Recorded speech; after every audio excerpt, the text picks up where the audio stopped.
देश के प्रधानमंत्री किसी एक राजनीतिक दल के प्रधानमंत्री नहीं होते। देश के प्रधानमंत्री होते हैं, पूरे देश की जनता के प्रधानमंत्री होते हैं।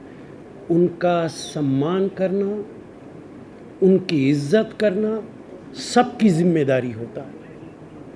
देश के प्रधानमंत्री से देश का सम्मान और इज्जत जुड़ी होती है।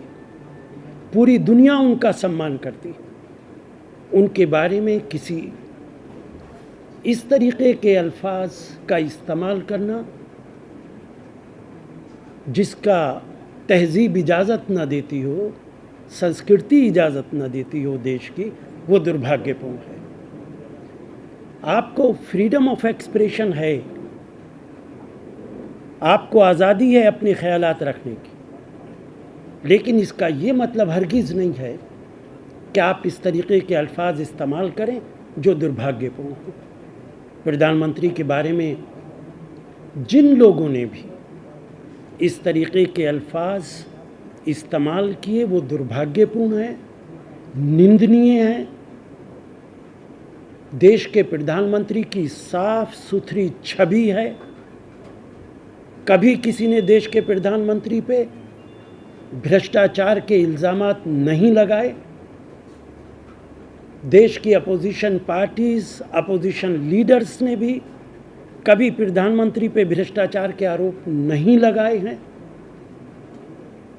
देश के प्रधानमंत्री की छवि इंतहाई साफ है।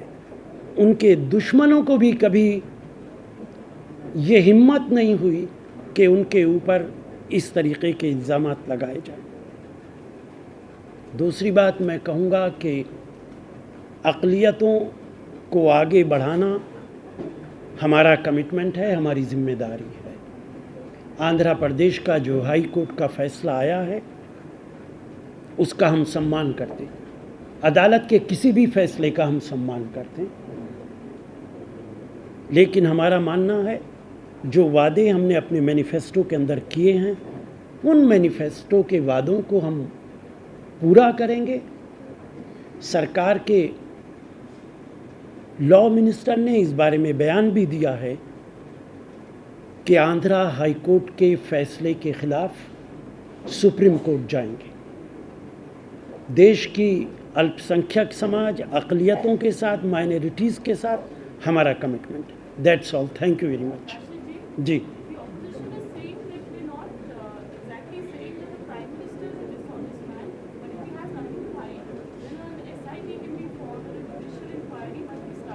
it is not possible at all that just a person will demand an inquiry and immediately that inquiry should be set up.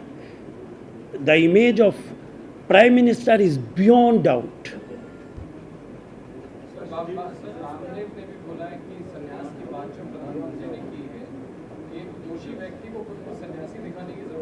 देखिए, मेरा कहना है और ये बात हम पहले भी कह चुके हैं, अगर सिर्फ प्रधानमंत्री नहीं किसी के खिलाफ भी आप इल्ज़ामात लगाते हैं तो देश के अंदर कानून का राज है, देश के अंदर कानूनी व्यवस्था है।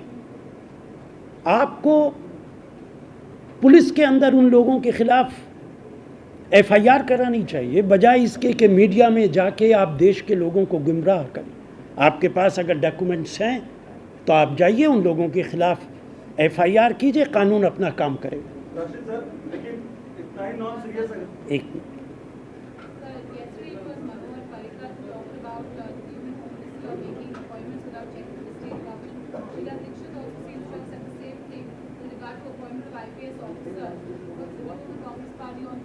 No, we don't have details in this regard. Let us collect the complete information, then we will come back to you. जी,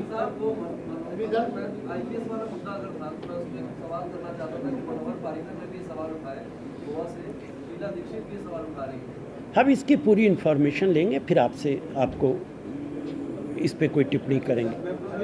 एक मिनट,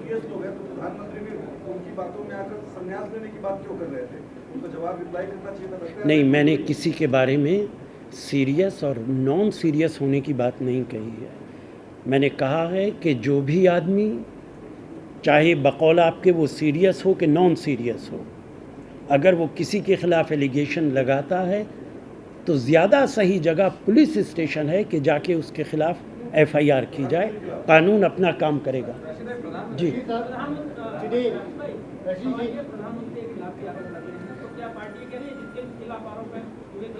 देखिए, देश के अंदर कानून की हुकूमत है। क्या ये बात सारा देश नहीं जानता है? कानून की हुकूमत है। आपको मीडिया के सामने बेबुनियाद एलिगेशन लगाने से देश को गुमराह करते हैं आप। जी, I think DMK has already clarified it that they didn't say they may withdraw the. अच्छा, पूछ लीजिए, आपका यही सवाल है, मैं जानता हूँ।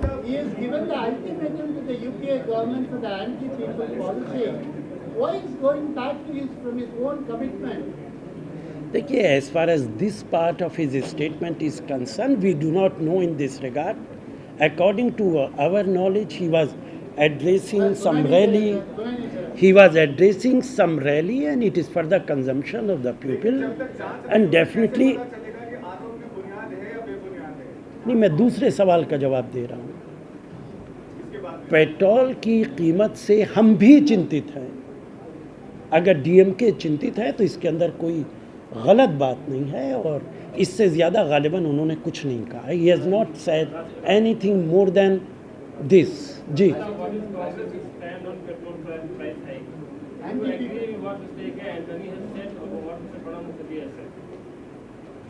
क्या what Anthony साहब has said and what is the statement of Mukherjee साहब?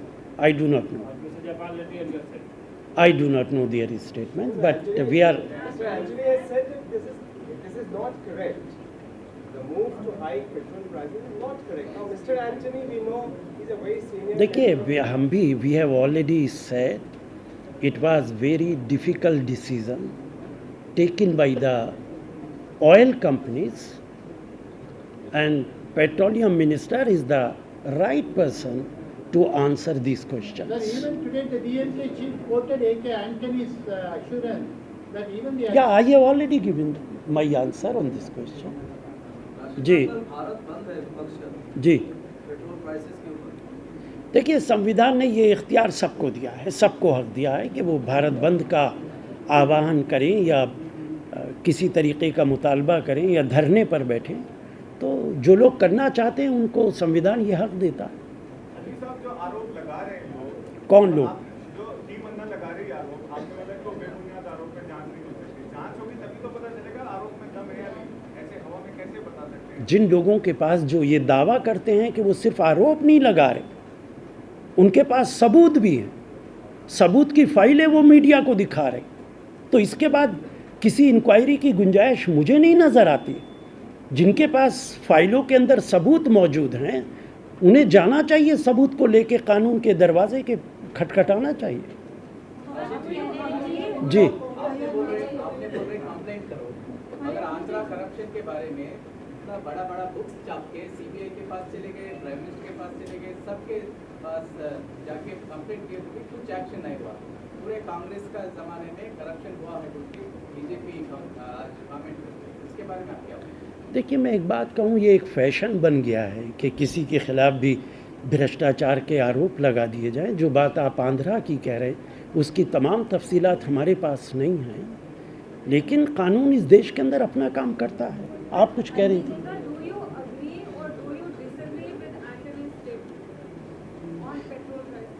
Actually, let me go through the statement given by Antony Saab, then I will comment on it. Ji,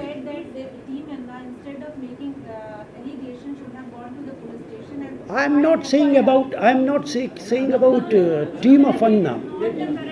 What I am saying, anybody, if he is making any allegation against anybody and he has proof, without proof, if you are making baseless allegations, then it is meaningless. If you have proof, then it is better you go to knock the door of law. जी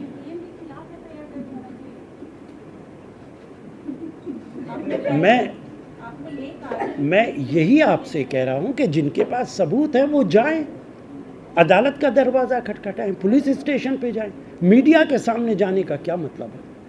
और मैं किसी का नाम नहीं ले रहा हूं। जी, जो आदमी जिसके खिलाफ भ्रष्टाचार के आरोप लगाना चाहता है उसकी सही जगह पुलिस स्टेशन, मीडिया नहीं है कि प्रेस कॉन्फ्रेंस करके आप पूरे देश को गुमराह करें।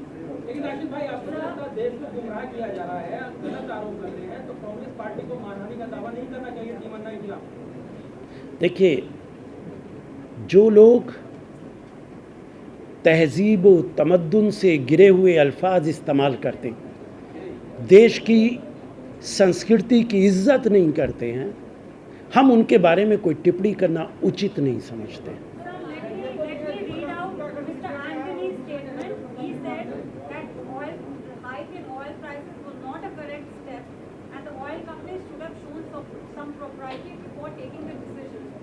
I will talk to Antony ji. I will confirm it. Then I will come back to you.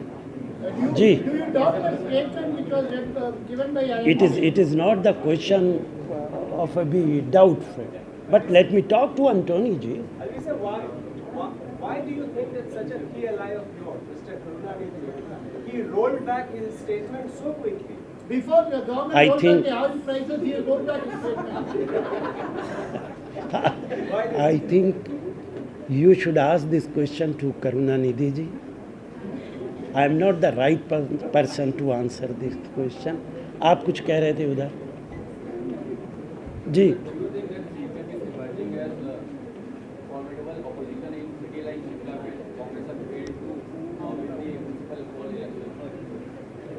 I don't think so. If you have won one or two elections, it doesn't mean.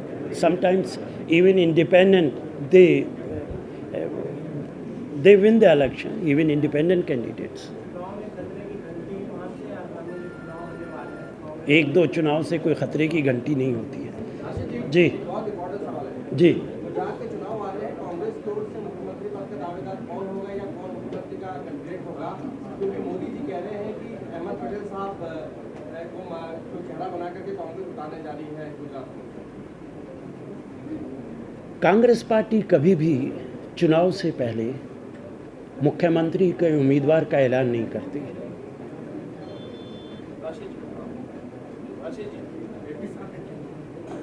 परसों Indian oil का annual जो business का